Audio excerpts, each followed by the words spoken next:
सुरेश धस यांनी माफी मागावी, राजकीय हेतूसाठी कलाकारांची बदनामी केली जाते।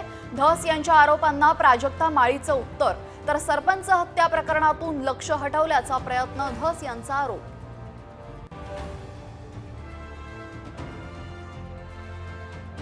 सरपंच संतोष देशमुख हत्येच्या निषेधार्थ बीडमध्ये आक्रोश मोर्चा, वाल्मिक कराडला अटक करा आणि धनंजय मुंडेंना मंत्रिमंडळातून हटवा, सर्वपक्षीय नेत्यांची मागणी।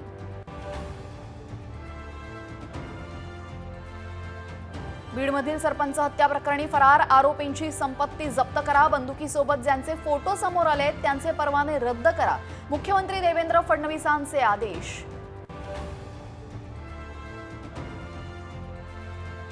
प्रकाश आंबेडकरांनी घेतली फडणवीसांची भेट, सोमनाथ सूर्यवंशींच्या कुटुंबियांना 1 कोटींची मदत करा, आंबेडकरांची मुख्यमंत्र्यांकडे मागणी।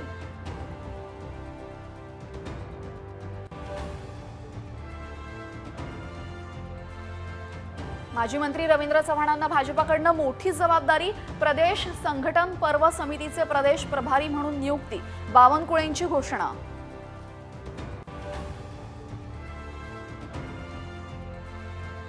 जळगाव जिल्ह्याला गारपिटीचा तडाखा, रबी पिकांना फटका, तर येवल्यातही अवकाळी पावसामुळे उभी पिकं आडवी, अमरावतीतही कापूस भिजला।